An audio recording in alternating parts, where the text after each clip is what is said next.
With that, it's over to Manisha for all things commodities. Manisha, you have something sweet with us. Oh, yes, absolutely. But, I was also thinking that this news perhaps would impact Olas and Ubers of the world as well, Yes. because many of those cabs are also registered outside Delhi. But that clearly is a developing news, and we'll see reactions of that coming through the day today. But yes, it's all about sugar right now. And joining us is Mr. Atul Chaturvedi. He's Executive Chairman, Shree Renuka Sugars. Mr. Chaturvedi, hi, happy festivities to you. And while, of course, we continue to see various actions on various levels, but when you talk about sugar, we're looking at a new 12-year highs. 28 cents a pound is here now. Well, it definitely is. But the icing on the cake is internationally, the prices are moving northwards with vengeance. But the Indian consumer is totally insulated. In fact, the Indian consumer would be having a very, very sweet Diwali.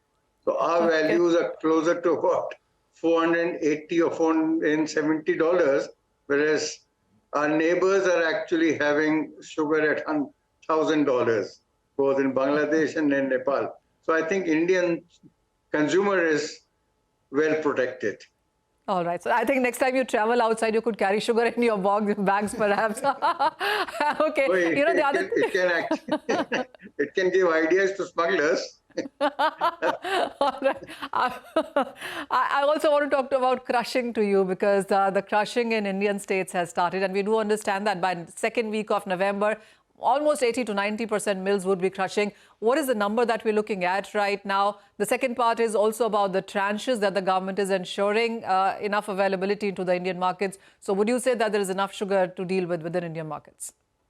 No, your last question first. In fact, there's adequate sugar available in the country. In fact, if we go by the government numbers, we started the year with about something like 5 to 5.5 million tons of sugar.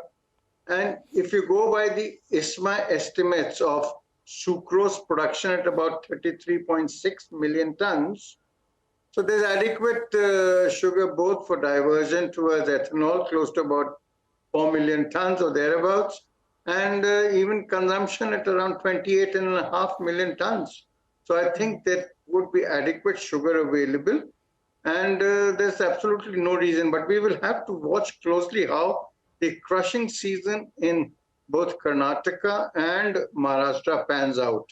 In fact, it has just started, and what we are hearing is that the numbers could be a little bit on the lower side on a serious note.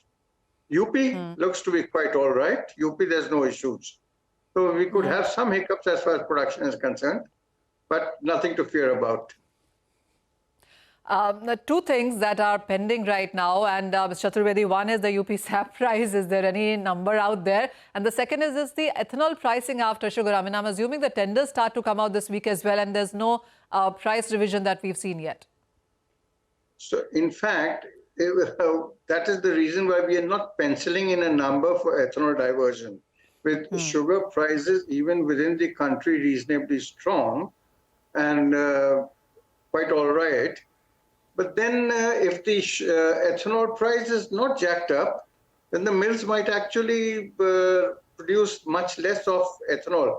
But our information says that we could soon hear some price increase coming in for ethanol. And I think with the Prime Minister committed for 20% blending, I think it's very much on the card that the rate increase will come, and will come shortly. All right, absolutely awaiting that. And the meanwhile, of course, the Indian sugar scenario as of now seems comfortable, as Mr. Chaturvedi said. Thank you so much for joining us, sir. And we'll keep coming back to you, because there's just so much expected in the market in the days to come.